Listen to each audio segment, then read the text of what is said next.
A brisk 61-degree day in Syracuse. The 12th ranked team in the country welcomed the Louisville Cardinals to Quirine Field. And for the Orange, they're dynamic as it comes on the offensive end. And it starts from the top, ends at the bottom. Charlotte DeVries and Quirine Comans, both with over 10 goals this season. In that lineup alone, 4 players with hat tricks. On the Louisville side, I mean, this team might not have the offensive burst, but they have 3 returning All-Americans. Maddie Tabor, one of them, Katie Schneider, the other, and another player to watch out for is Julie Koweiser. If you're going to watch out for anyone, it has to be in the nets. Brooke Borzmowski and Sasha Elliott, both top 10 in the country in save percentage. And Brooke Borzmowski, she has been consistent. Her placement in the cage, her positioning in the cage has made the difference this year. And we look at Sasha Elliott coming out of NCAA Player of the Week this past week. She has been so consistent for Louisville. 2 teams with the postseason on their mind. ACC tournament coming up in a couple of weeks, but before that, number 4 against number 12. Both teams enter 12-3 overall. A little different story for Louisville in the ACC, only 1-3. For Syracuse, 2-2 in the division. Quick start. Really quick transition, a great cross. You see Syracuse really stretching the field, pushing the end line there. Charlotte DeVries with the centering pass. That's what Syracuse will do to you. Over a third of SU's goals this season have come in the first 5 minutes of any given quarter. They'll move quick for an Orange team that ranks 5th in the nation in goals per game, a little over 3 per contest. And we see the official being very, very targeted and aware of that previous foul. I think he blew the whistle 3 times there. He had both Louisville and Syracuse a little bit confused where the self-start could occur. I mean, both teams have to be anxious. With Louisville 1-3 in the conference, and they've really struggled. Only 1 goal through 4 games in conference play. You could tack on another if you count the shootout win over Duke last week. But for Syracuse, just coming off a 6-1 loss to number 1 North Carolina, and head coach Ange Bradley hoping that her team changes a couple things around. Maybe it starts with Quirine Comans, who leads this team with 12 goals, but we'd be remiss not to mention this Louisville Cardinal defense. Sasha Elliott in net, and just that back line in general, best in the conference in save percentage and goals against average, top 5 in the nation.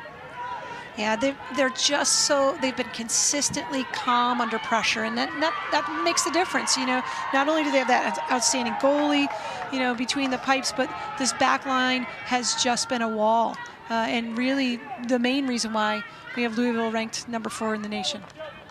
Louisville enters with a lot of young faces. They have 7 players that are seniors or grad students, but 9 freshmen. I mean, but it's clear to see, even with Louisville's stout defense, Syracuse, they like to press and they love to live within the 25. I mean, 5th in all of Division I in goals per game.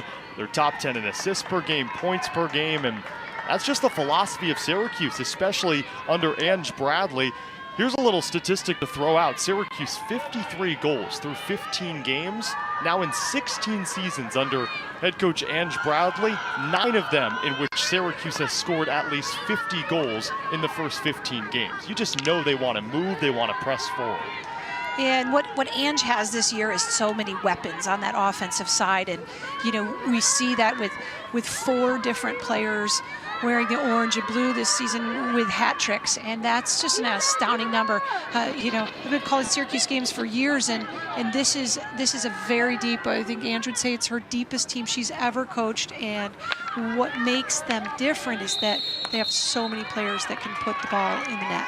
Yeah, Tracy, you played from 1996 to 1999, so you know a lot about offensive explosions, because that's been the philosophy for Syracuse even before Ange Bradley got to Syracuse. Was there anyone when you played that was as explosive offensively? Because you look at this team, you mentioned it, the most hat tricks in the country by an individual team. You know, this is what makes Syracuse so hard to defend, because you can take Quirine Comans out of the game and you have Charlotte DeVries. You can try and take both of them out of the game.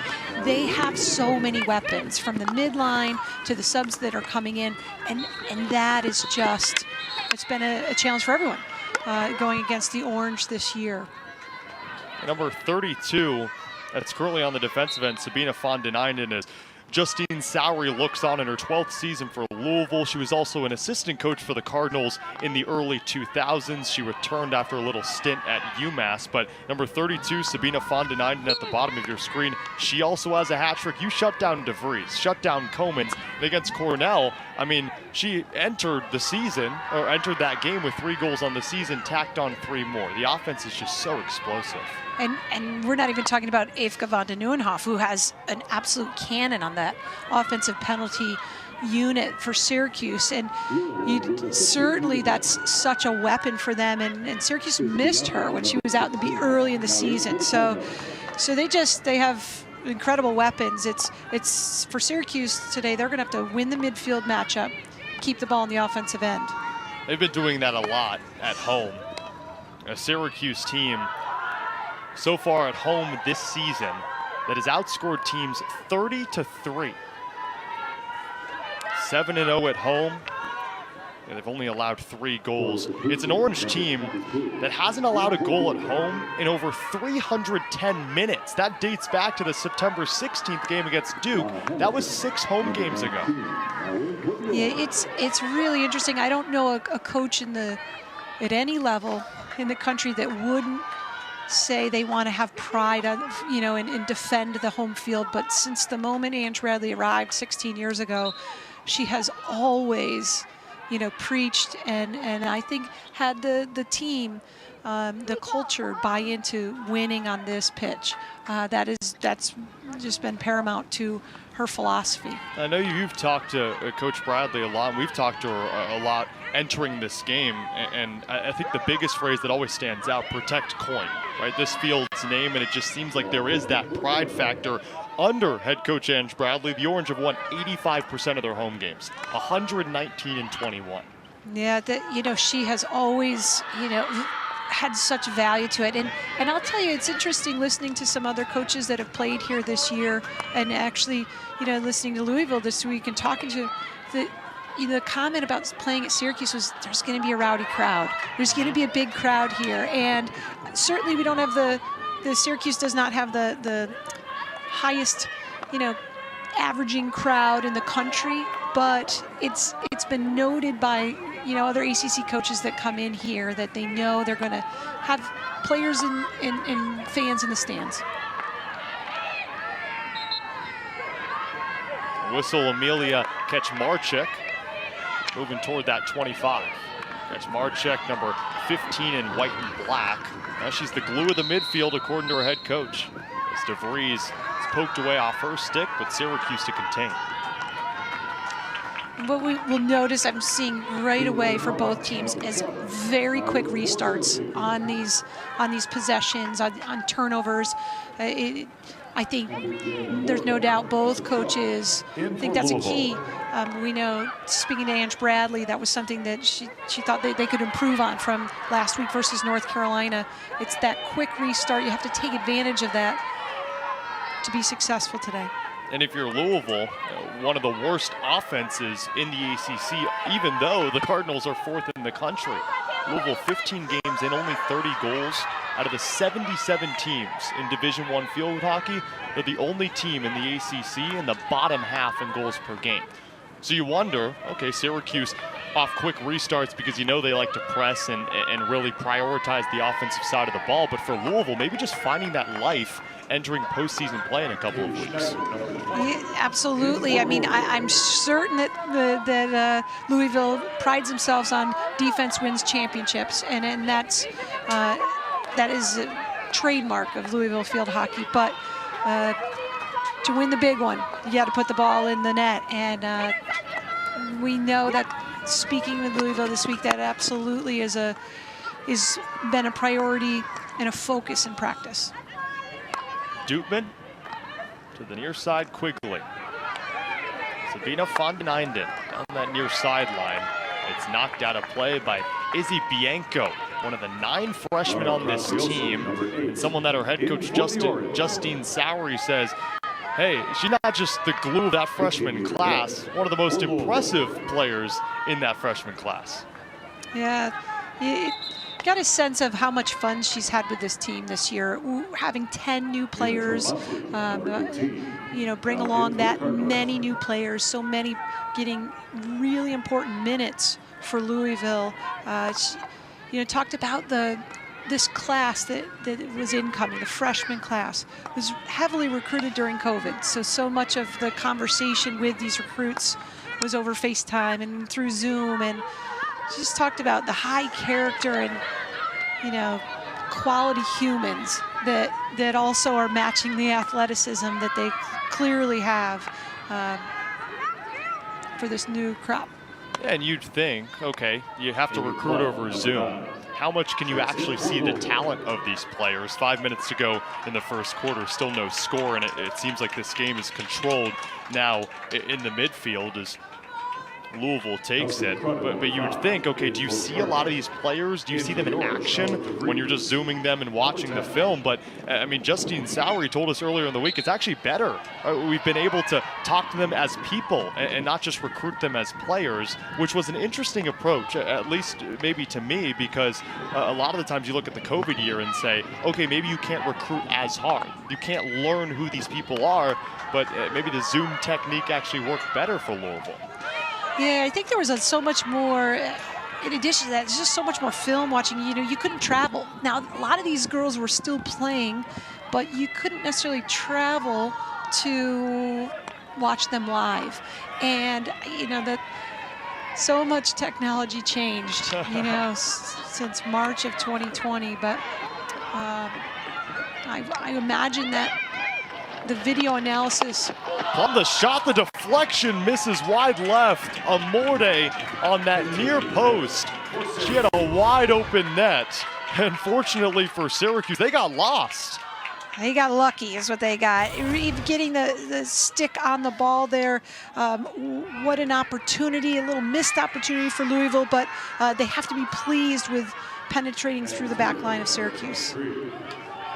Now, Tracy, I mentioned you played from 96 to 99, and it's a Syracuse team that has done something that is very uncharacteristic of them as of late, shutting out 5 straight opponents at home. Last time they did that, 1997. How about that? How about that? You remember that season? I do remember that season. You know, it's really interesting. The fascinating thing about that season is we were splitting goaltenders, and so that makes it even more interesting that we had a split goalie situation. Actually, 2 of my 4 years, and yeah, that was a fun group. That was we traveled that 97 year. We went on the spring, so it'd be the spring of '98. We went to Ireland, and it was a really fun group, fun time, and yeah, the shutouts were. They're rare. That's a long time ago. I'm old these days. Oh, come on. I mean, your team started 6-0, and those 5 straight shutouts against opponents at home, it actually opened up the season, which is such a tone setter.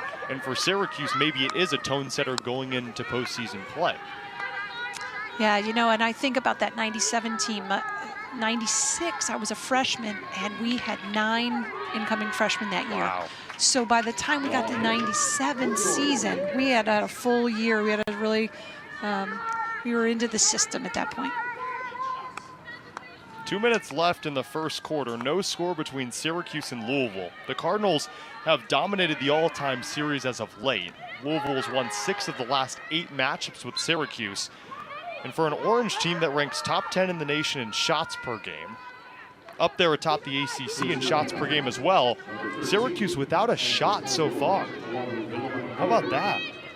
Yeah, well, you look right now in the field, you see there's just a wall between, we have the forwards that are pretty deep near the end line, and then you have this wall of Louisville defenders outside the circle that are really closing off passing lanes. Pegram to Van de Nieuwenhof. Now this back line for Syracuse all the way up at midfield. And there again, Louisville closing off a passing lane, forcing Eefke van de Nieuwenhof to go back to the left and intercepting the ball. Creating transition as well. But it gets away. Syracuse to take it under a minute to go in the first quarter. That's Maddie Tabor, an All-American returner from last season. And Tabor headlines a couple captains who've been so good for Louisville over the past couple of years. Tabor, a senior, Julie Koweiser, number 28, also a senior. Two co-captains on this 4th-ranked team in the country. The wind starting to pick up, which could play a factor after Louisville's 4-0 win over Ball State on Sunday. Their head coach, Justine Sowery, told the media, "Hey, we know we have to head up to chillier conditions in Syracuse. That's always a tough part." Well, they have to be pretty pleased with today. It's actually a beautiful Central New York weekend. The next 2 days will be in the mid-70s, which you never know what you're going to get in Central New York in October. Hey, you never know what you're going to get in ACC matchups. Nothing between Louisville and Syracuse. Top 15 ACC matchup right now in a stalemate. We'll catch you on the other side for second quarter action.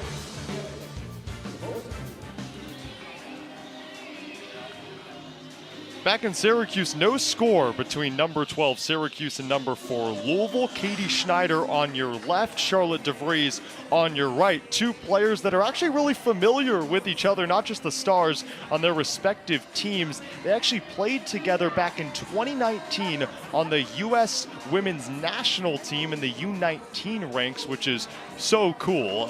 Two players that, like I said, really familiar with each other, and to represent your country is always something really cool, and actually knew each other before then. Charlotte from Pennsylvania and Katie from San Diego, California, but their moms actually played with each other at the University of Iowa. There's Cindy Schneider and Carrie DeVries, and so special that these two players are going up against each other as former teammates on the U.S. national team, and their moms a bit of familiarity.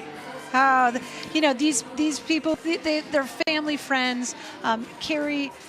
Charlotte, and Katie are great friends. You know, we're communicating with them.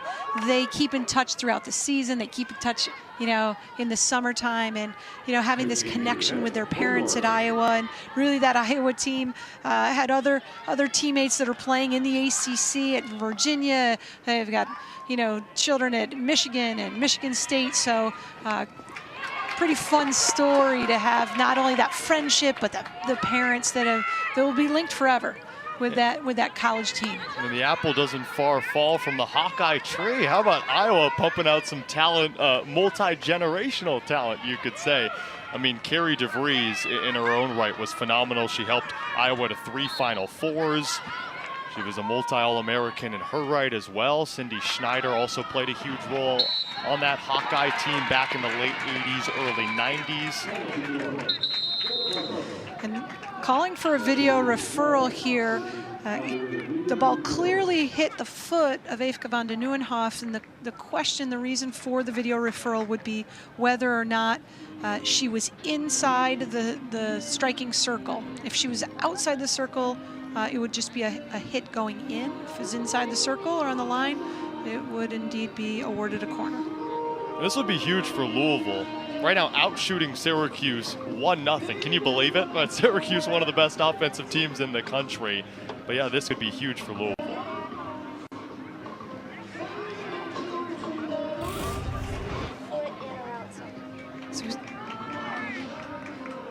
So as we see the ball come across, it's all about where Eefke sets herself up. And that is likely to be a penalty corner. That's as close as it comes. Her toe was outside the circle. Her heel was lifted. So when the ball hit her, yeah, they have the best angle. It's incredible video footage right there. You know, it's interesting. You saw the call come from so Eefke points to the ground, points to the circle, you look at when she reacts to it, you see her foot step ahead.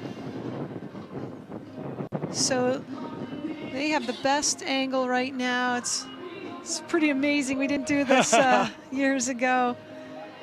And the person that actually ended up calling it was Charlotte. She called from behind. She said,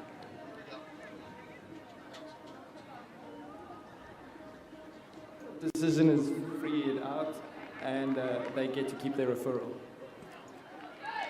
so Syracuse is a hit going in for Louisville. So that was a really great use of a video referral. And so they've retained that. They still have it for later in the game. And Louisville, over the last 3 games on this mini little 3-game win streak, 3 goals have come off the penalty corner. So it's huge for Syracuse defensively that they're only watching a hit rather than a penalty corner. Absolutely. Amelia Kaczmarczyk. So the She'll ball pull it back. The ball has to travel 5 yards before it enters the cage right there, before it enters, excuse me, the circle. And so that's why you saw Syracuse was backed off. They have to be 5 yards away, and you saw that the ball didn't directly go in. It has to travel 5 yards in any direction except for directly into the striking circle. Aimee Plumb had a chance. She's number 9 in white and black.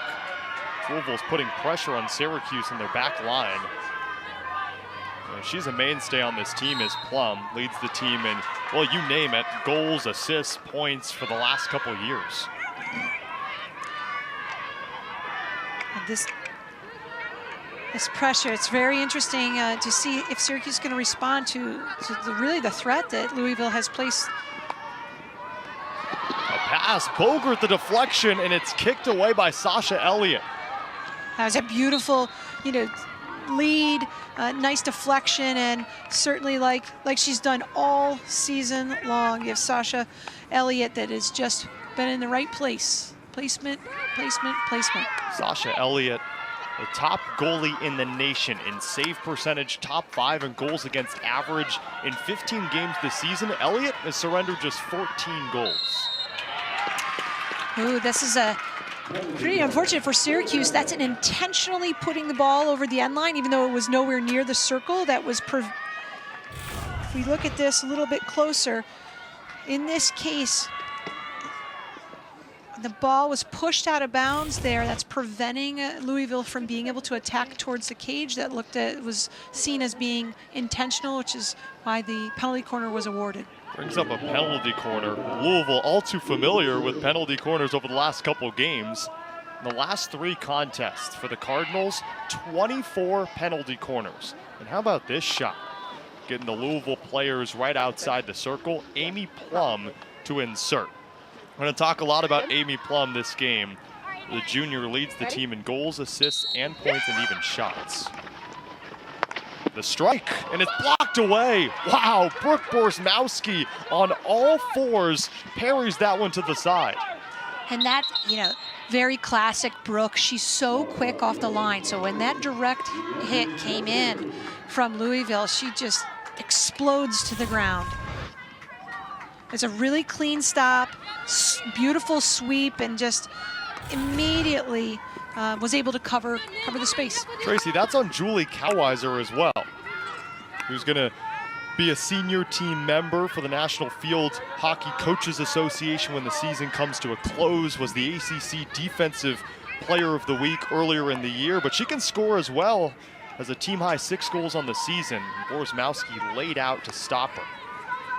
3 minutes into the second quarter, still no score. Syracuse has struggled to find any momentum past the midline, even in the 25. Only 1 shot for Syracuse, and it came off that deflection off the stick of Willemijn Boogert. So Tracy, if you're Syracuse, and you put your orange hat on, what do they need to do better offensively? Syracuse has a little bit of a gap between their forward line and the midfield. I would say there's too much space, so our forward attacking middies midfielders need to get closer to support the attackers. There's too much space, too much of a gap. Maybe that's a good example. Sabina van den Einden. She got within the circle, passed it in front, and Elliott poked it away.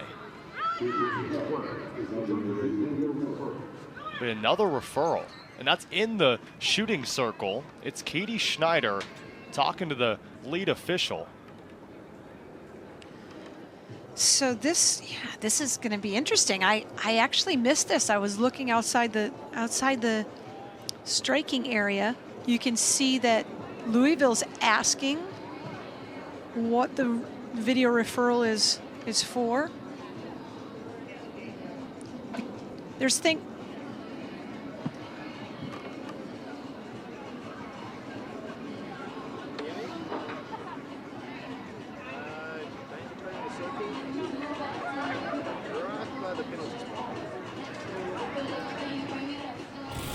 So it was where it was passed in.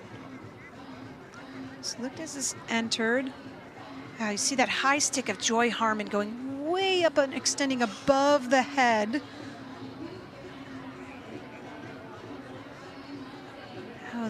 As the ball deflects. So if we look at this, it looks like Laura Graziosi asked for the video referral. And you can see, you see Laura pushing to the left. Yeah, so Sophia Pendolino, after it was hit up in the air, tried to get it out of the circle and hit it up to where Laura Graziosi's neck and head area is, which could be a dangerous pass out of the circle. Absolutely.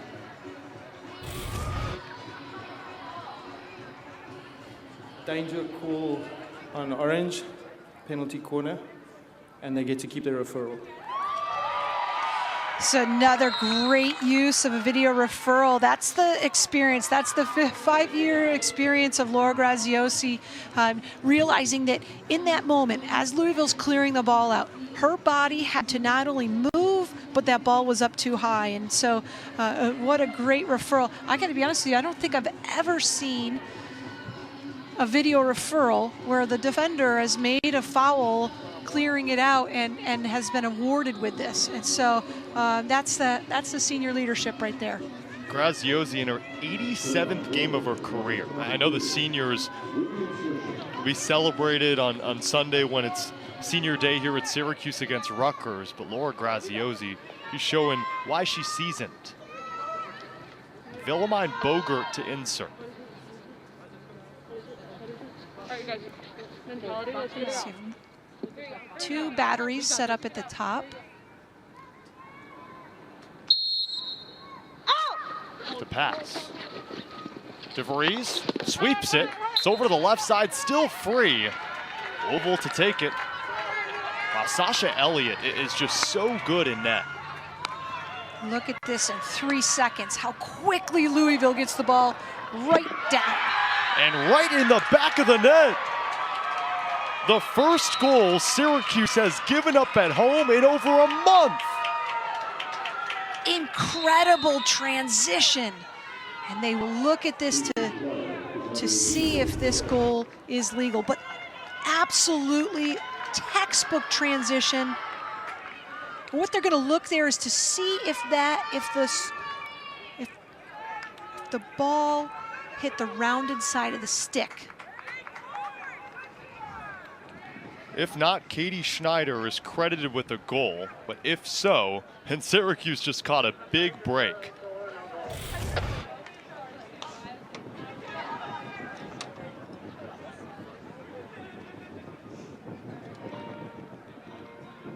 These are some tough calls, whether it's off the foot, off the back of the stick.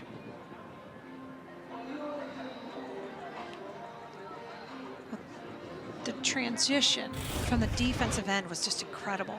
It's a great cross, wide open, plenty of room to get this shot off. You see how that ball slightly bounced. You know that if you're real close, if you're a defender, you're real close. No goal, they maintain the referral. Wow, no goal. Katie Schneider's possible 6th goal of the season wiped off the board, and she's confused. Be off the back of the stick, and maybe a bit dangerous on that little hop. I know we were doing a game last month And Ifka van de Nieuwenhof had that same thing happen to her. You see this coming in. Notice how the ball just slightly bounces. It doesn't go directly. There's a little lift, and that lift is what makes that an illegal shot. It's that slight lift right on contact that you could see it wasn't a clean on the edge. It was a little bit on the rounded side of the stick. What's that phrase, game of inches? This is more like game of centimeters, maybe even millimeters. Absolutely. Talk about millimeters. This press of Louisville is really challenging. Syracuse has held up to it, but putting a lot of pressure on that defensive line. And it's a Syracuse team coming off one of its worst offensive games of the season. Scored 1 goal, but let up 6 against #1 North Carolina. Talking to head coach Ange Bradley earlier in the week, she said, well, our team, the focus is forward. You can't look back. To understand, it's the #1 team in the country.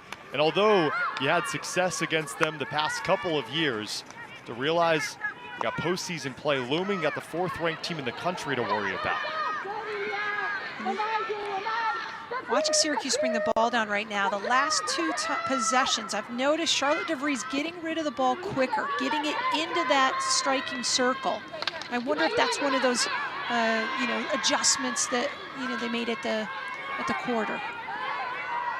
If you know anything about Ange Bradley for Syracuse, she knows how to make adjustments in her 16th season. It's a total of 242 wins under her belt as the coach of SU. Now this Louisville press, you can tell why they're one of the top defenses in the nation. Van den Eyden retrieved. What's really impressive is it's not as if Louisville is double teaming the ball. Just straight up. She recruits defenders. Yeah, you got to be able to defend. Doesn't matter if you're a midfielder or attacker. She, that individual skill of defense and really the stick to get low enough to defend is just a hallmark of her program. The most goals Louisville has allowed this season is 3. And that was about a month ago to North Carolina, top team in the country. Boogert sweeps it inside. Sasha Elliott lets it go through because, of course, you need to be inside the shooting circle to be eligible to score. Yeah, just need a touch. Just need one touch from that offensive, an offensive player. One touch on the stick inside the circle, and then it's then that would have been a goal.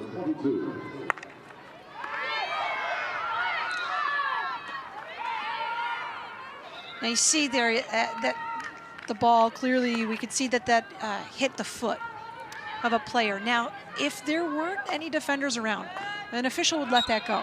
They would, they would signal a carry on. Because there was a defender nearby, then that's seen as an advantage that the defender could have benefit from, and so they make the call. Interesting, a back and forth game, even though Louisville's dominating inside its own offensive end. We were chatting with Justine Sowery earlier in the week, and she told us, hey, we don't really feel like a top 4 team in the country because the offense really just hasn't shown up. And although the defense has been great, you look up and down the schedule and say, these wins, you probably could have won them by a bigger margin. And I know that we were talking before this and saying that Louisville just loves to play with a chip on its shoulder, so maybe that's trying to put expectations out the window. But right now, Louisville playing like a top 5 team in the country against one of the best offenses. Here comes the Cuse. Comans inside the circle, it's taken away, and that's why Louisville is so good defensively.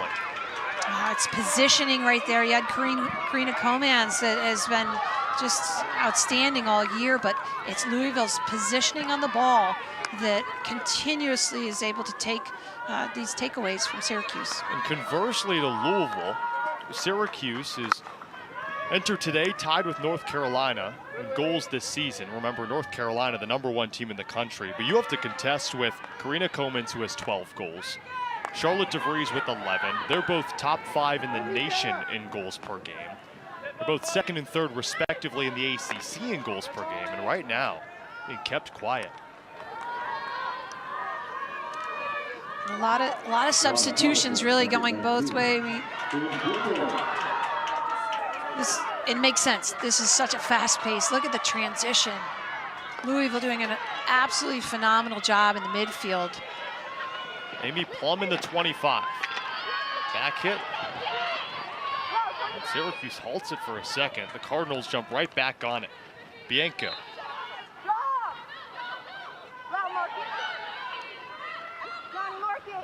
Aimee Plumb the hit.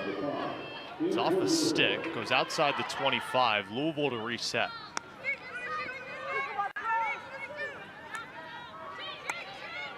Really, Louisville inviting that pressure, trying to pull the Syracuse defenders out to open up a seam. Great move by Maddie Tabor. That's why she's an All-American and a co-captain. So if you look at this last play here, the call was a push, really, and they did not argue it at all. Might have been a trip with Ifka van de Nieuwenhof dropping her stick and maybe getting a piece of the foot of Maddie Tabor. Yes, you saw the official just put both of her hands out as if she pushed her, and there was no argument. And we've seen plenty of video referrals, so they must have known there was a guilty party there. I think these officials like talking into that big mic. I love it. And there's 6 minutes to go in the second quarter. Still no score.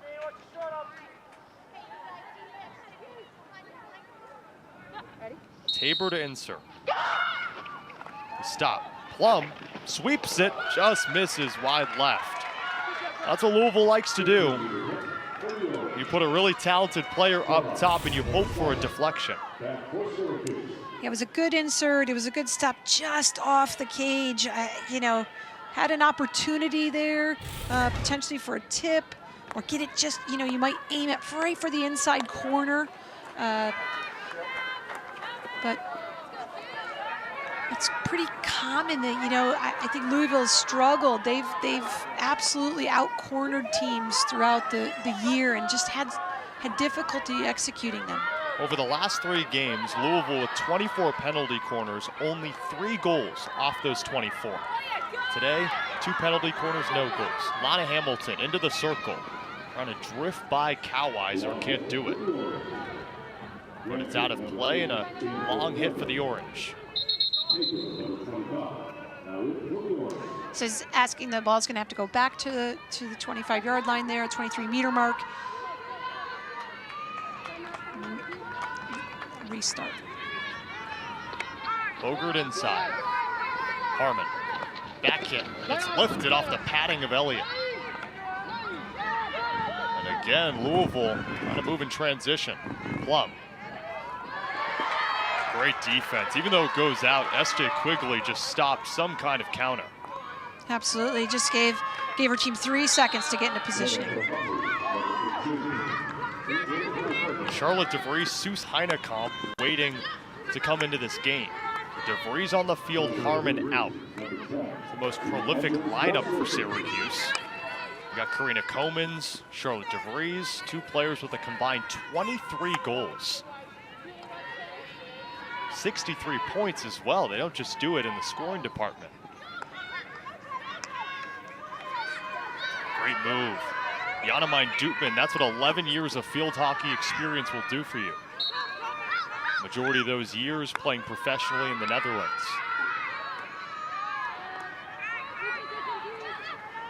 Syracuse is dropping back here. They're going to allow this back pass, trying to take off some lanes for the through ball. Because Louisville's been really deadly with that long through ball. So Syracuse took off the press, dropping into more of a little zone up top. Right there. That's exactly what they're hoping to create. And you get it in the stick of Ifka van de Nieuwenhof, who's as sure-handed as you can get. My, she has vision. It's pretty incredible to see how she can thread a needle 70 yards down the field. Van de Nieuwenhof, 11 goals last season. That led the team. Mind you, the defenseman. Dootman. Now it's just trying to evade these Louisville players. But it's knocked out. Lika Legangers can't keep it on her stick. And the aggressive press for Louisville creating turnovers. and offensive opportunities. Quick restart, gets the ball into the circle. And it's lifted up and misses wide. Over to the right side, Jane Ramsey. She had an opportunity, Sure just couldn't find the back of the net. These are really difficult balls to get a hold of. You could see it was bouncing there, just short of the post. But Louisville certainly has had opportunities in this first half. Out shooting the Orange. Only one shot on goal. Syracuse with 3 to make it 4. My goodness, this Louisville defense is incredible. And that's Tatum Kroon. That's a freshman. This their body positioning, and you could see, you'd think that they've gone beyond. The offensive player has burnt you, but that stick is low to the ground. And the body positioning is just making the difference in this game right now. Plumb loses it like Gongers for Syracuse. An Orange team that hasn't allowed a goal for their opponent at home in over 330 minutes. Under a minute to go in the second quarter, no score. And it's a numbers game. Louisville still has more players than Syracuse does on this offensive end of the field for Syracuse. So, I would say Syracuse got to push some of their midfield up and try and get a numbers advantage on the offensive end. It's off the foot. Syracuse player, Louisville to take it. Syracuse has got to be aware of the time right now. There's 24 seconds left. I think I'd put some more pressure on the ball. If I'm Syracuse, I'm going to solely try and force a penalty corner because the clock will stop. 15 seconds. Oh, dangerous pass. Almost took the head off of Sienna Pegram. Now 5 seconds to go in the second quarter. And they won't get anything off here before halftime. No score. Number 12 Syracuse and number 4 Louisville. Players jogging off the field. Even the fans, they're still waiting for that second half and maybe some action. And the other side will break down what this game has for postseason implications.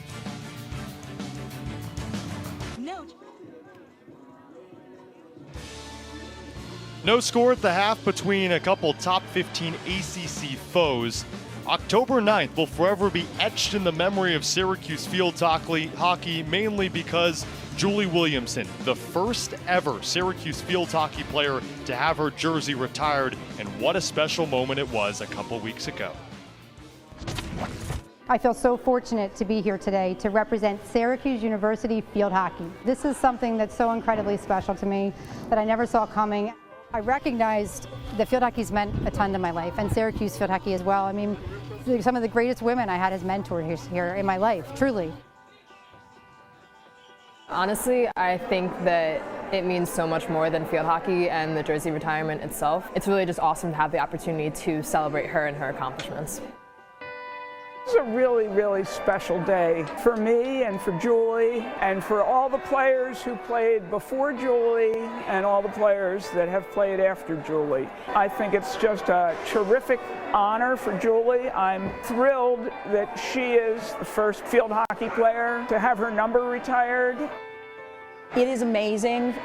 It's incredible to see the alumni coming back, and for Julie to be honored, it is well deserving. She was an incredible individual athlete, both her stick skills and on and off the field, being a captain, being verbal, and just an incredible person inside and out. Julie is the first athlete who did not play in the Dome to have her jersey retired. I honestly knew that my mom was a phenomenal field hockey player, but I didn't know that she was this good in this light, so it just inspires me to do my best every day and work hard and, make her proud, but not only on the field, but just by being a good person.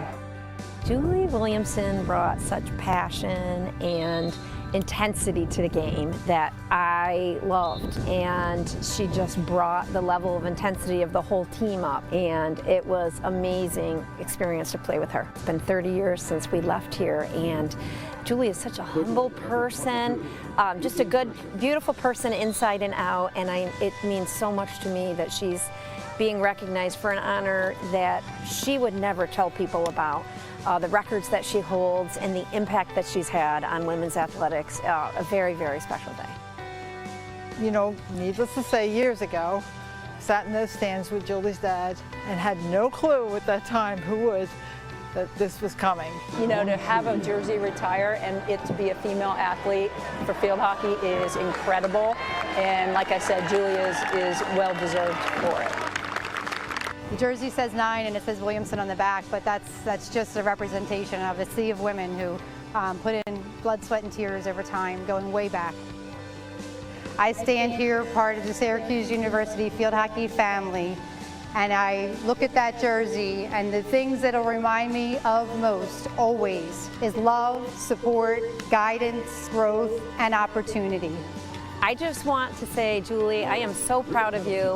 When I think of Syracuse field hockey and my experience there, you are the epitome of hard work, selflessness, intensity, and passion.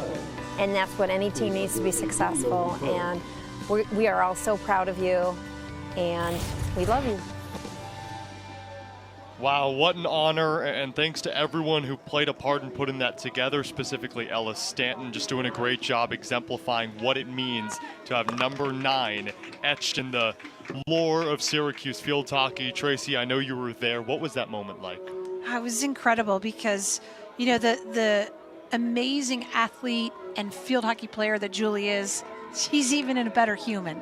So to have those two things line up, and this wasn't about her human characters, this was about what she did on the field, but you know, she just brought, it was her passion and intensity, and truly her years here, that started the trajectory to become a national level program. And it was her recruiting class and her years here at Syracuse that, you know, Kathleen Parker, her coach, and everyone looks back at it was that time frame that really, you know, put Syracuse in the top 10.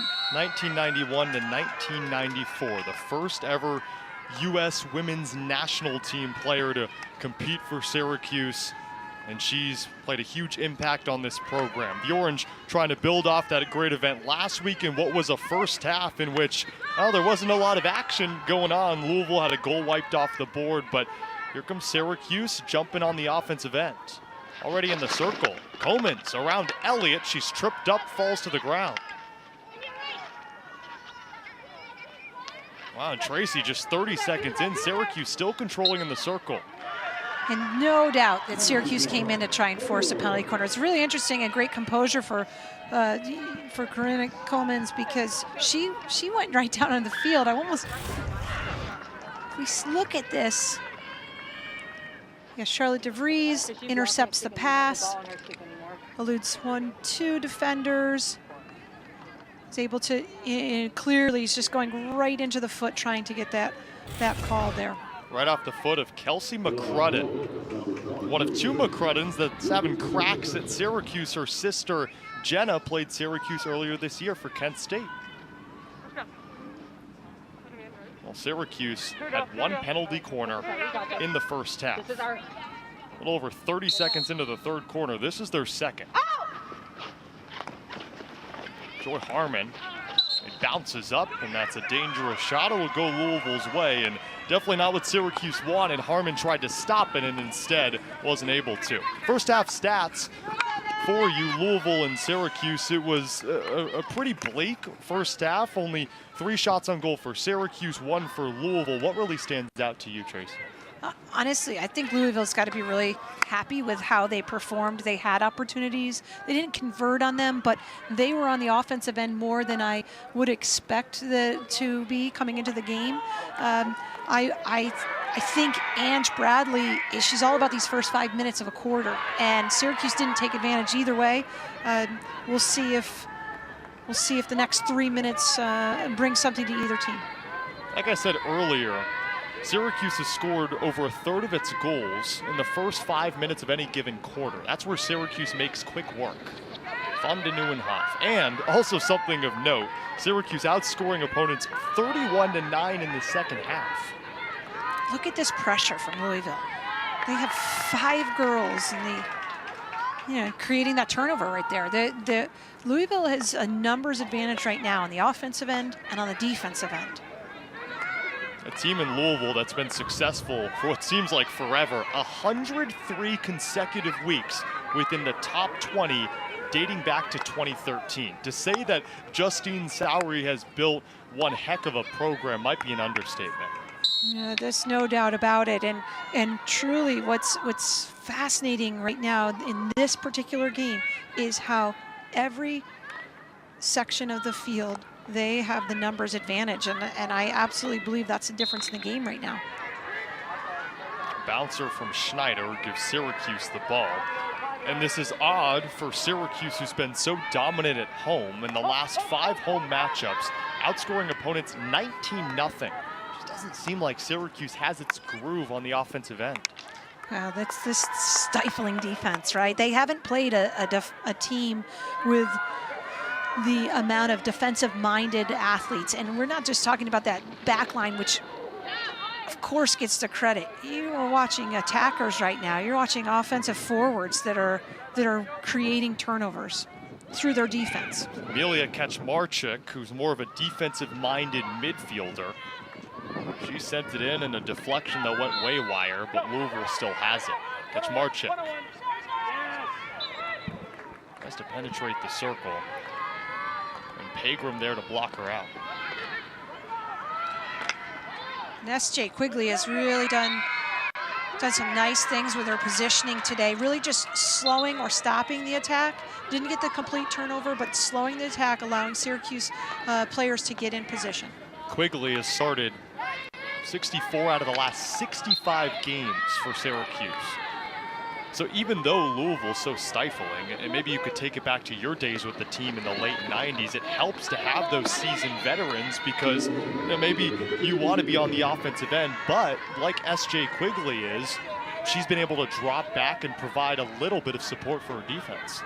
Yeah, absolutely, no doubt about it. She's been so consistent. Aimee van de Nieuwenhof, she's absolutely the leader. She's orchestrating this defense, but she's only as strong as she is because of Pegram and Quigley that are her support staff on this defensive side.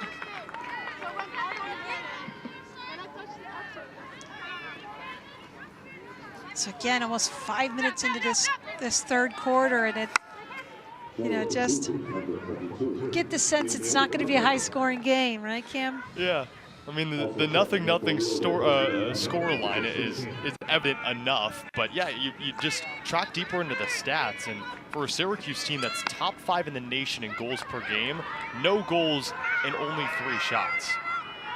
I mean, it's clear this is turning out to be a barn burner. Legongers picks the pocket of Louisville down the near flank, yeah. Trudging her legs into the circle.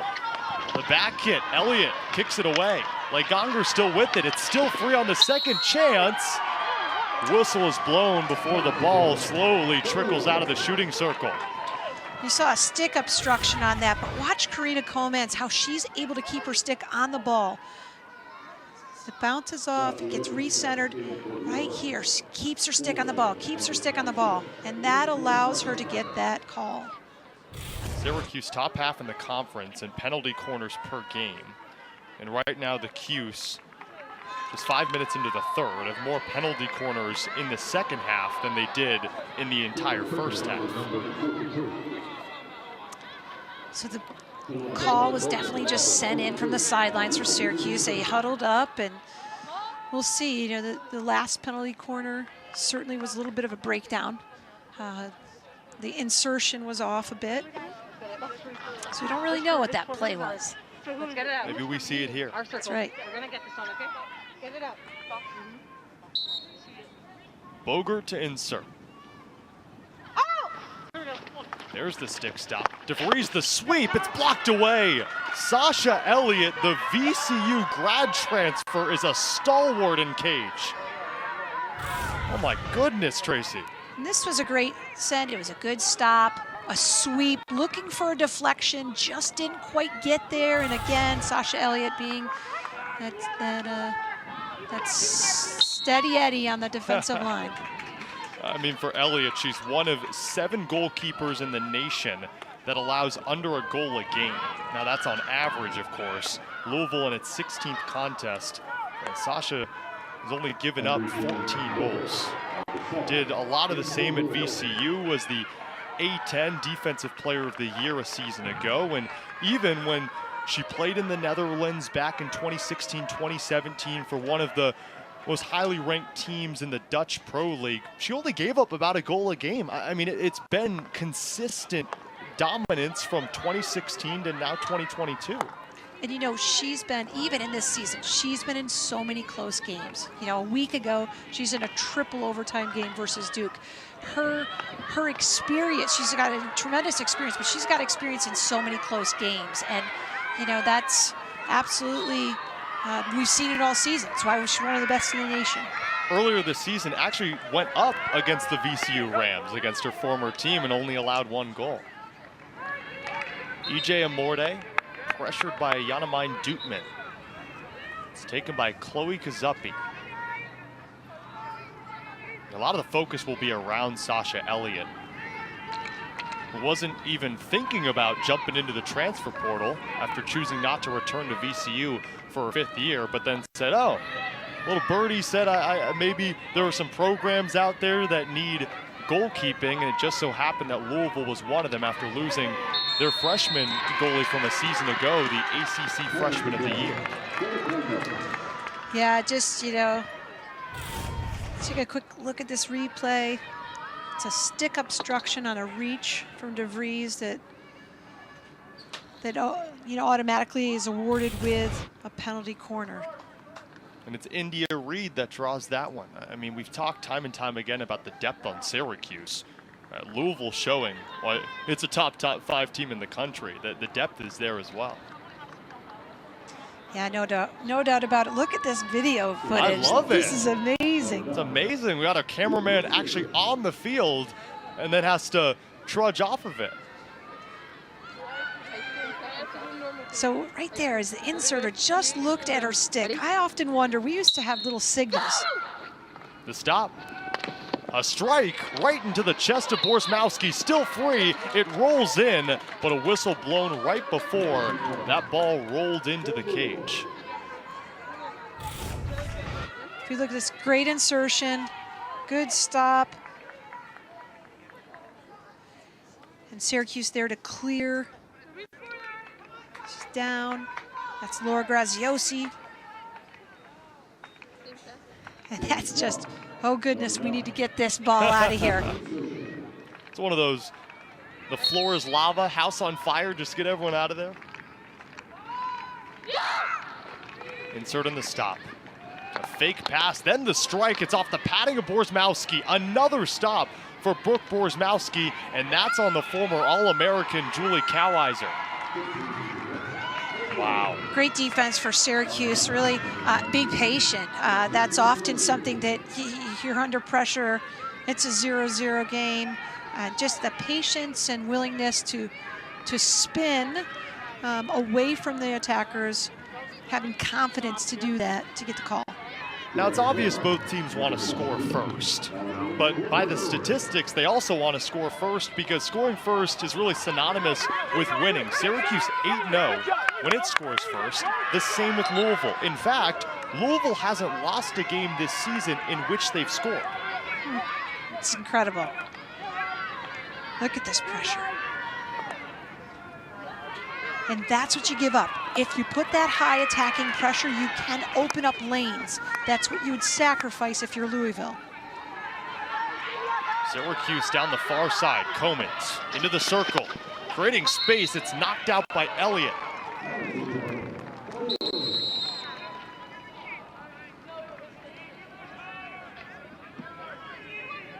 And a card comes out.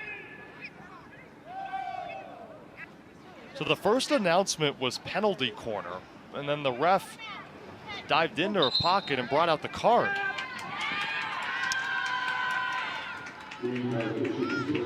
So we'll take a peek at this. As the ball came in, clearly the call is because of a high lifted ball.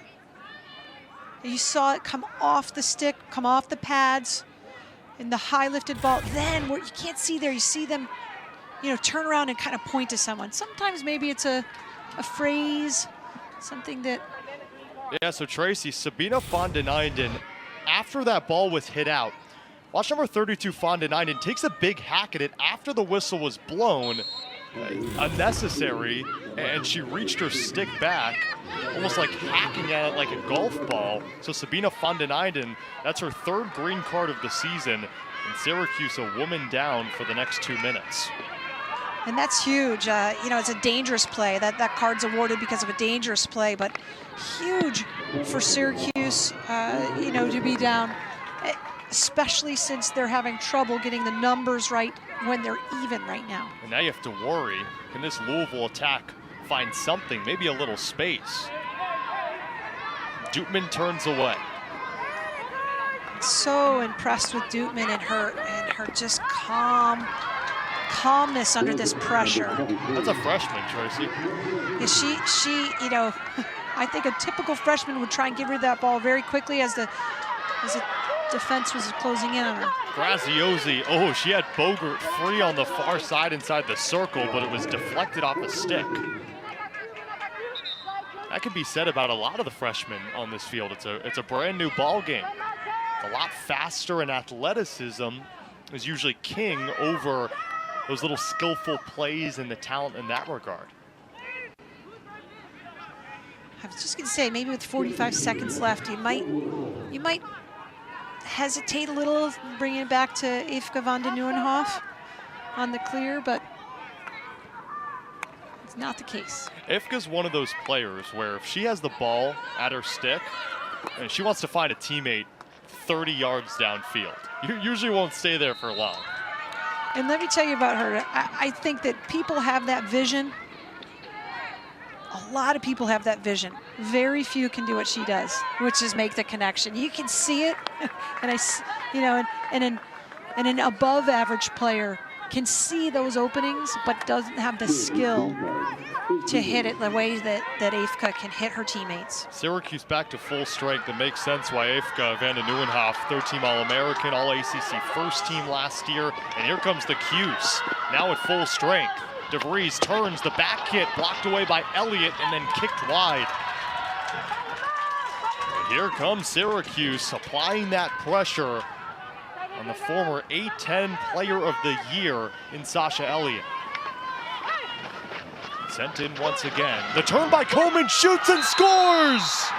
Oh, the patience of Comans as that ball was bouncing. You could see it. She had that on her stick, and the patience to settle enough to put it on the boards. And this will get looked at. Saw the insertion by DeVries, a deflection. This is such a difficult ball. I don't see anything there that would prevent that from being a goal. Wow, watch this lift. She understands Elliott is sliding to the ground and just has the wherewithal to realize, hey, goal number 13th of the season that would also lead the team, staring me right in the face, and I'm gonna put it right in the cage. That's the creative play. Okay, prior to the goal, we're looking for a foot on orange coming into the circle.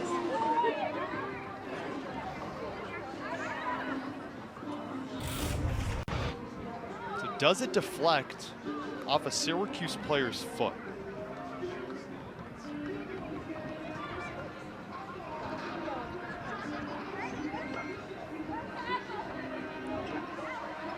Well, that went right through her legs. Tracy, I think that's going to count. I don't see an issue on Quirine. It'd be interesting to see how that deflected with Joy Harmon.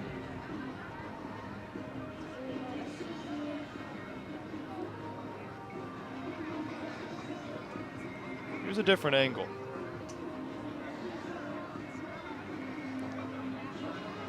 between her own legs. It's lifted up. It looks clean from that. You know, to me it looks clean, but let's try to pick a needle out of a haystack, getting even closer. You see right there. You know, that would be if it hit that inner thigh area.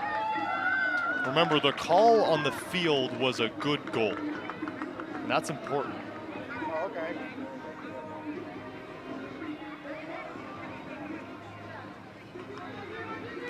I don't see anything that would overturn it. Official still looking at it. One more time, let's be sure. Just heard from up here one more time. I mean, one goal could change the entirety of this game.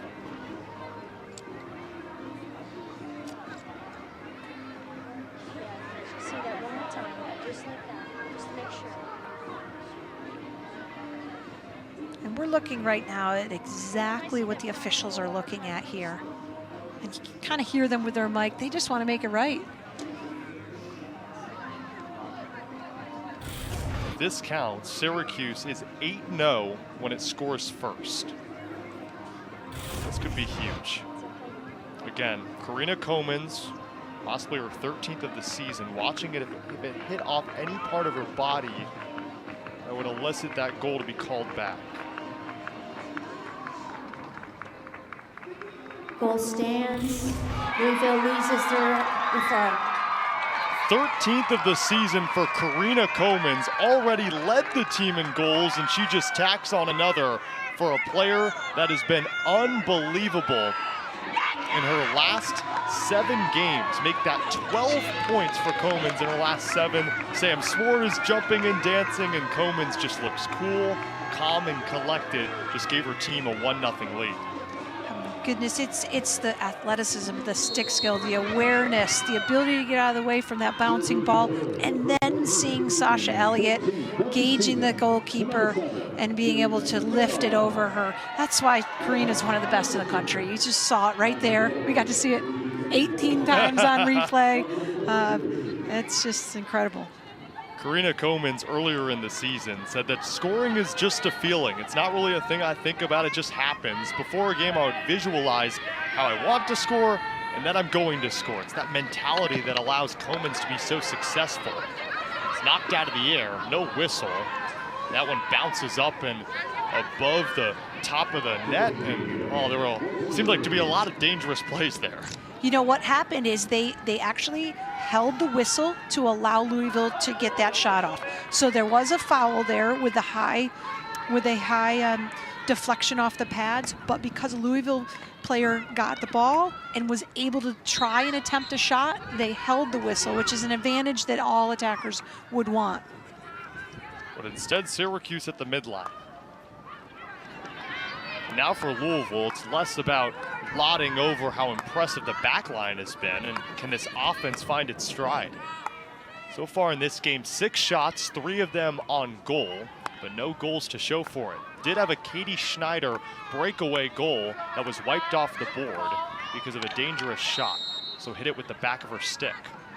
And we could hear a hard whistle there. That's almost a warning on that stick obstruction hard whistle, giving a warning really to Syracuse on the shot, the deflection, it's in! Where did that come from? And Louisville ties it up. And guess who? Katie Schneider. Her positioning, she had boxed out Sienna Pegram. Beautiful insertion and deflection. Watch the body positioning as she steps in front of Pegram to box her out. Ah, textbook. Wow. Maddie Tabor to Katie Schneider. They've done that a couple times before. Schneider, a grad student, Maddie Tabor, a senior, and for Schneider, her 6th of the season. She's now tied with Julie Cowiser and Aimee Plumb with the team lead in goals. She got one back from the first half, right? That was beautiful, and the key to that was Katie stepping in front of the defender, boxing her out to enable that deflection. The last goal that Syracuse gave up at home was September 16th against Duke. Then they shut out 5 straight opponents, outscoring them 19-0 over the next month.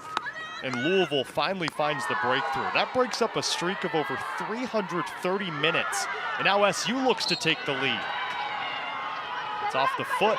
Syracuse resets. Van den Einden inside the circle. Advantage Louisville. Quirine Comans can't believe it. They're going to call for, they're asking for a video referral. The clock winding under 1 minute in the third quarter. Well, they got what they asked for. So they're asking for this video referral because they believe that the ball hit the foot of a Louisville defender. There's been a lot of video referrals today.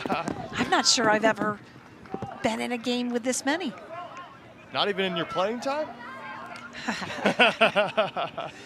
That's a good joke. Hey, that's 4 years. I can't discount that. You've done a bunch of broadcasts here and there, but can't discount that. Right at the top. We're looking for a white foot. So right here, and this was very purposeful. That's why she's making sure she saw them closing in. And you can see went right into the body, and really, then you can see the hand there also. So the initial comes right up. It should result, my angle looks like it should result in a penalty corner for Syracuse.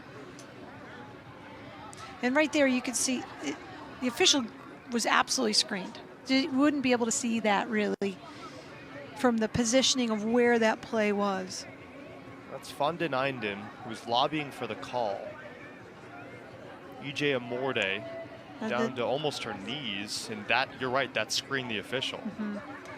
And you might think, oh, the ball's popping up, but notice the ball goes off the stick of a defender, then up, in which case it should be awarded to Free hit to white. Orange loses their referral. No. Syracuse loses its referral. Louisville gets the free hit. And from that last vantage point, the ball was lifted in the air. It was knocked down right before it hit the knee of Amorde, which would mean that's legal. But you're right, that the back of Amorde's hand, it looked like it grazed the ball. Yeah, I'm wondering if they just don't want to look at any video referrals anymore. They're sick of the crowd mic. I think it's the first time that I've seen officials this season use that booming mic. I mean, we appreciate it up in the broadcast booth. It's more understandable of what the call is, but you know, the officials want to stay in their designated spots. 30 seconds to go in the third quarter. Both teams have found a breakthrough here in this third.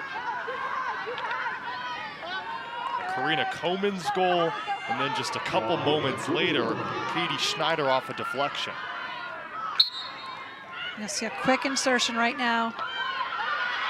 Look at that. Hosey blocked away. That low defense, so they're, right on the ground. It just absolutely impenetrable, and they can't penetrate this back line. Triple zeros in the third quarter. 1-1 the score in this top 15 ACC matchup, which means only one thing. It's going to have a treat of a matchup come the fourth quarter here in Syracuse. 1-1 your score. We got fourth quarter action when we return on ACC Network Extra. Back in Syracuse with former Syracuse All-American Tracy Parker, I'm Cameron Ezair. A 1-1 tie between number 4 Louisville and number 12 Syracuse. Both teams are vying for a big-time ACC win with the postseason looming in just a couple of weeks. And hey, you have to delve into the history books to find maybe a positive for both teams in this one. And for the home team, they might have to dive into their Spotify accounts and look up Taylor Swift, because right now the Orange are currently relying on Taylor Swift dropping an album in order to have an unbelievable record. 6-1 after Taylor Swift drops an album, and she just dropped Midnights just last night. Brooke Borzmowski, who you see on your screen, the goalie, she's a big Swiftie. Tracy, I don't know about you. I know that I grew up on Shake It Off and Love Story, but I haven't really delved into the archives of Midnights. I mean, I've listened to a few songs. Maybe we can get the input for Brooke. But if this is a win for Syracuse, it'll be the first ACC win for the Orange after Taylor Swift drops a new album. I just love the research. It's unbelievable whatever you all find here. They'll be blaring that music, I would say, at the end of the game. Usually we hear New York, New York, but maybe they'll put some swizzle on after the game if Syracuse can pull this one out. Last 10 meetings decided by 1 goal between Louisville and Syracuse. Also, big shout out to the sports information director, John Stark, for giving us more insight on Brooke Borzmowski, as well as Olivia Bell, who's on the Syracuse team, talking about how they love Taylor Swift. We had to get it in on the broadcast. The minute into the 4th quarter. Now what you know is that these two teams are knotted up at 1, and that Taylor Swift might have an impact. Again, Syracuse not applying the press that they typically have used throughout this season. Yeah, and talking to Ange Bradley earlier in the week, I asked her, hey, Louisville knows the press is coming, so how do you counteract that? And she said, hey, we're focusing on ourselves. You have to realize that as much as you want to game plan for the opponent, you can game plan for the intangibles. You got to focus on yourself and moving forward. Yeah, I guess when you're the number 4 team in the country, this is, it's all about having themselves get better every game. Pass up front to Mia Ducharves. What a goal in that win over Ball State last Sunday for Louisville. Schneider, the goal scorer for the Cardinals. That's inside. That's a penalty corner. And just great composure as Syracuse is able to double team. We see this double lifted around Aimee. And then playing on the ground there, that's going to be an automatic. As you saw, she lost her footing and continuing to play on the ground. That's going to result in that penalty corner. Tracy, we've been lauding it all day. This is what we call the cornbread cam. Shout out to Todd, who's currently backpedaling off the field. I love it. Absolutely love it. I love that name, the cornbread cam. I have to learn why Todd is called cornbread.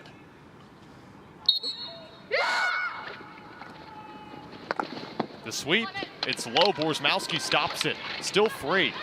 Available, the shot. Borzmowski down once again. Penalty stroke. Syracuse gives up a penalty stroke. So penalty stroke is called there because the official would say the ball, there was a foul committed behind the goalie. So we'd be looking at where Aimee's positioning was.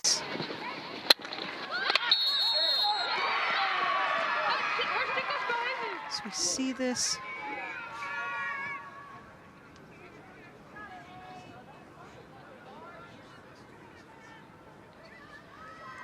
And her positioning as that ball hit the foot of Aimee van de Nieuwenhof. That's what resulted in this penalty stroke opportunity.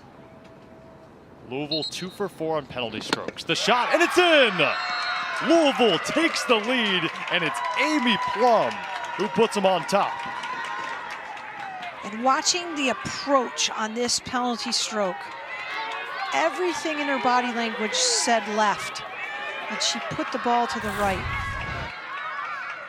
She looks left, she almost semi-stepped left, and she rifles it into the right-hand corner.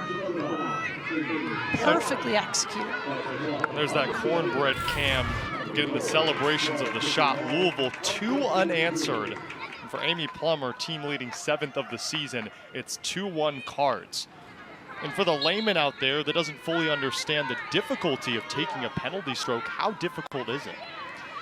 truly the advantage is to the person taking that penalty stroke. Every team in the ACC has their penalty stroker, and Laura Graziosi would be the one for Syracuse. If you're efficient at that, you should be able to score. It's something you have to practice, right? And so if these people practice, they should be automatic. What's interesting is scouting it, because you have to have more than one placement. Now, Laura always goes low right, or typically goes low right. Last year, she had a few different penalty strokes and had to switch up her shot placement because they kind of know that, ahead of time. Be interesting to ask Brooke after the game. Right. Right? A green card on Katie Schneider, and Syracuse is a woman up. So huge for an Orange team that falls behind at home. This isn't usually the case. Syracuse 7-0 at home, outscoring opponents 30-3. Maybe this is where they find the advantage. Yeah, but the reason I ask that is, you look around the landscape of sports, you look at soccer, and you have that forward movement going into a penalty kick. For a penalty stroke, it's a flick, it's a drag. So it probably makes it harder, even though you're that close to goal. It's interesting at this high level. Boy, you know, half of a penalty stroke anymore these days with the skill that every one of these teams in the ACC has. It's eluding the goalkeeper with their body positioning. They're looking off. The step to the left, put it to the right. Far different than 30 years ago. It's just the command on the ball. You know, they have such great command. But you're right, you cannot hit it, you can't strike it. You have to push the ball. Either way, Louisville leads 2-1 over Syracuse. Syracuse a woman up for the next 45 seconds. For a green card on Katie Schneider.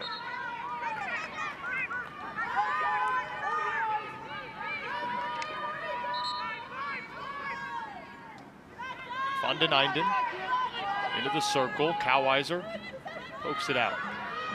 And just slipping the ball in and pushing it in, that's not going to be enough for Syracuse. They really are going to have to keep the ball on their stick, bring it all the way into the circle to try and, you know, force a foul or get a shot off. A woman up for the next 10 seconds. Here comes the Cuse. Penalty corner, just like that. Willemijn Boogert not really hitting it in because this Louisville defense is so strong. Bringing the ball in. We'll take a peek.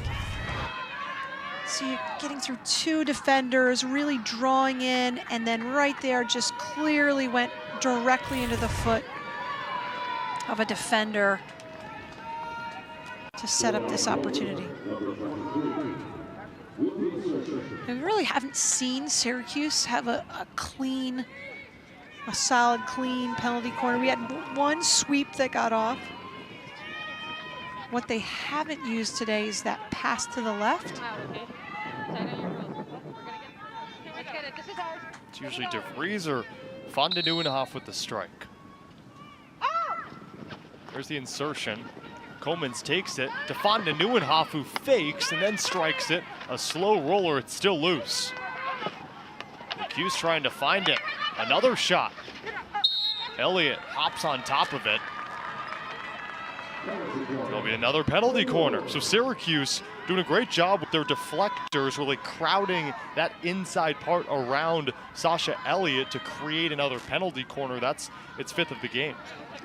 Yeah, you see Louisville asking what that call was. Let's see. Now the defense closed in. And as the ball gets close, notice how Louisville almost doesn't cover it. She's touched her arm, which is a stick obstruction. The insert. Van de Nieuwenhof. It's blocked. Another try, it's flicked up, and the Syracuse Orange score! Tie ball game! How fabulous. Initially stopped by Louisville, but Syracuse keeps the momentum, is able to push that ball closer to the cage, and again, another lift on Elliott. Good clean stop. Excellent flyer Wow. Willemijn Boogert with the lift. And she really had to hit that. It wasn't a deflection. She had to swing and strike into that beautiful lift to put Syracuse up by tie the game. I mean, for Willemijn Boogert, she knows about late season heroics. Last season, all 3 of her goals came in the final 7 games of a season ago. And for this year, that's her 5th of the season. The sophomore entered this game 9 points in her last 6 contests. Biggest goal of the day, ties this thing up. 9 minutes to go in the 4th quarter. And that's a lot harder than it looked.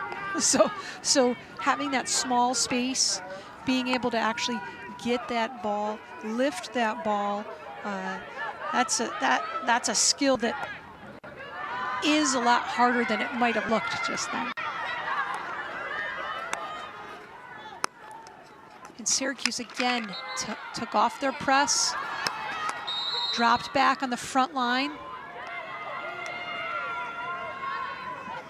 You see that the self-started too quickly. It was a very quick whistle, turnover for Syracuse.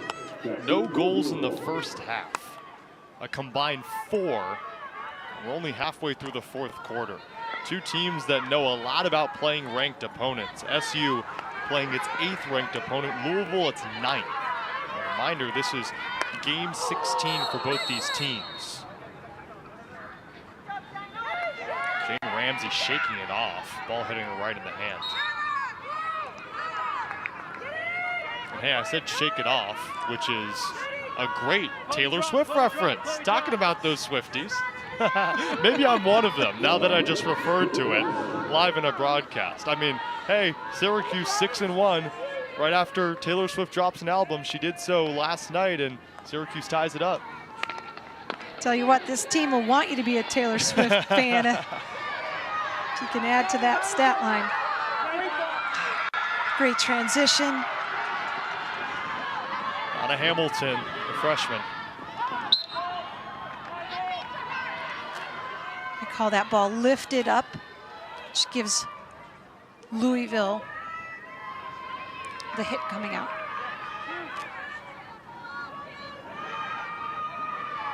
Free hit for Louisville. 7 minutes to go in the 4th quarter.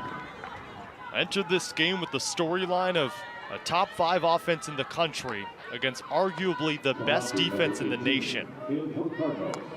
We saw a lot of what Louisville could do defensively in the first half, and now we're seeing what both teams can do on the offensive end here in the second half.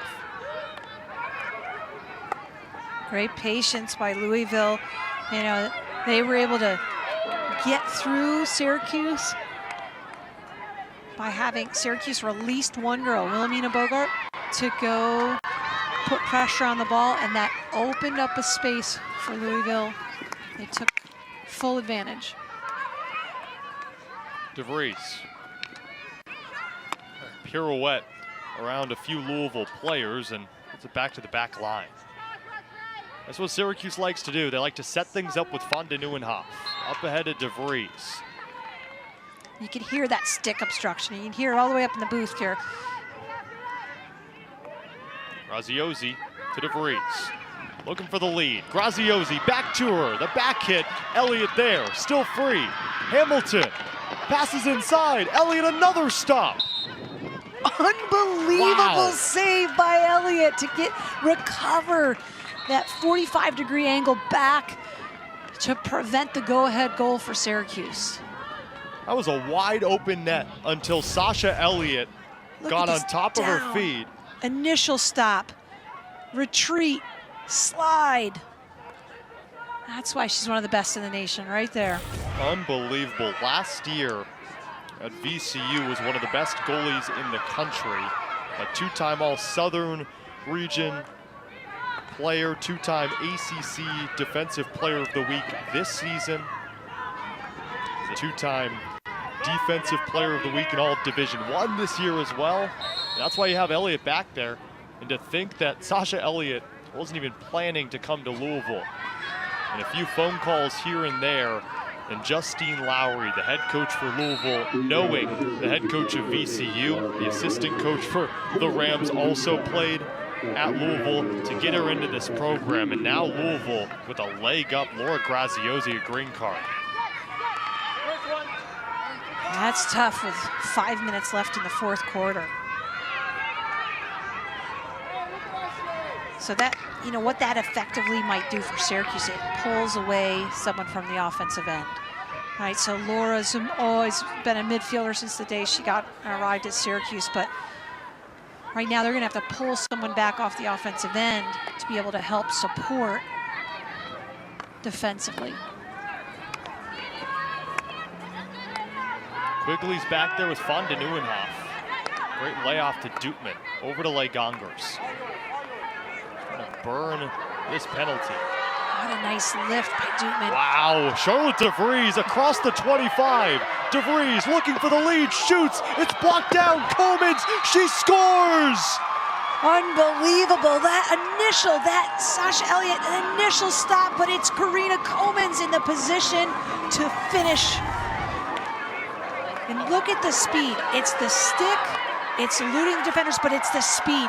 Notice how Charlotte DeVries gets away from her defenders, gets the shot off, and Quirine in the right place. Unbelievable from Quirine Comans, her 14th of the season and second today, all smiles on the face of her head coach, Ange Bradley. And really, that's been the storyline, right? If Quirine Comans and Charlotte DeVries can hook up, if they can connect, that's made a huge difference for Syracuse. So only fitting that they would be in on this go-ahead goal. And Tracy, let's not forget, that was shorthanded. Playing only with 10, Laura Graziosi is sitting down on a chair right next to her head coach, Ange Bradley, who's talking it over with someone who plays on the back line. Sienna Pegram, and Syracuse still pressures offensively. Van den Einden with 2 in front of her. The back hit, it's off the post. Elliott a bit late to it, but got lucky at the post was her friend, and even shorthanded, Syracuse moving with pace. She got, that is a save. That goes off the pads of Sasha Elliott. Incredible that they're going at this speed. At the 57th minute of the game, the intensity is everything you would expect with an ACC positioning on the line. Harmon takes it away. Syracuse retrieves. Boogert. She'll have to take it back to the 25. So Syracuse back to full strength. Under 3 minutes to go in the fourth quarter. The Orange have scored 2 unanswered, responding to Louisville's 2 unanswered, and it's 3-2. So Louisville has pulled their goalie right now, down by 1 goal. It doesn't matter if Syracuse scores again. They have inserted an 11th field player, which is completely legal. This would give, you know, an extra person to try and force a penalty corner, put the ball in the net. Louisville's crux all season been the lack of ability to score. Today, 2 goals, which is exactly what Justine Lowry would have wanted, but hey, Syracuse with 3. And look at how far this forces Louisville. Dangerous pass, and it just got through to the other side. Harmon escapes the stick of Boogert. My goodness, I guess this would give me a heart attack, but for Syracuse, there's experience back there. They've done this time and time again. They might not have seen this type of pressure, certainly not in the home field this year that Louisville's applying, but you make that pass when you have confidence. And S.J. Quigley has that confidence from the amount that they handle the ball on the backside of the field. Especially with a grad student and Joy Harmon on the other side. Syracuse loses it off the stick of Legongers. 3 goals for Syracuse ties the most that Louisville has given up in a single game this season. The other team that achieved that mark, #1 North Carolina. Now you see Syracuse with this call, you'll see them not going quite as aggressively to restarting the ball now. Now it's all about game management. So as soon as the ball is moved by Van de Nieuwenhof, that's when Louisville can pounce. They can attack. You can hear no foul, no foul. That's coming from the coaching staff of Louisville. And Aimee van den Nieuwenhof has such control over the ball. She'll do that again. She'll draw in. Just need a corner.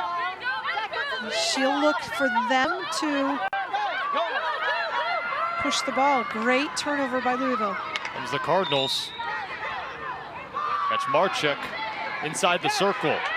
It's off play. Gongers. That's a penalty corner. And that was exactly what Louisville was looking to do.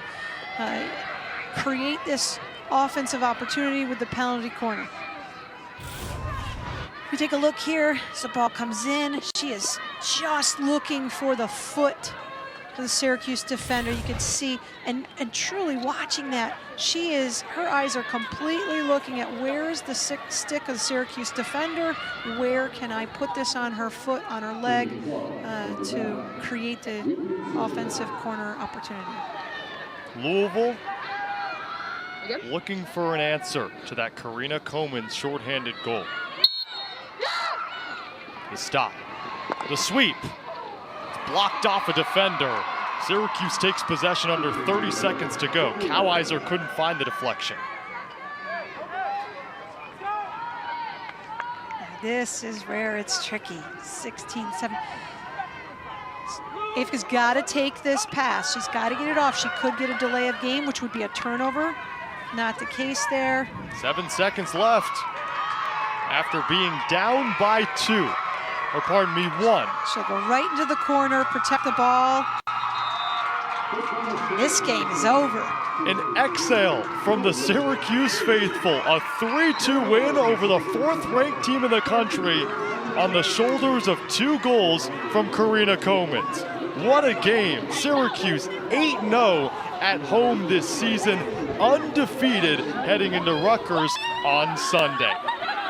The Orange survive. The 12th-ranked team in the country will most likely move up in the rankings as postseason play looms large. For our producer, Kristen Hennessy and Tracy Parker, I'm Cameron Izair saying so long, the Cuse. A deep breath of fresh air after an exhilarating win over Louisville, 3-2.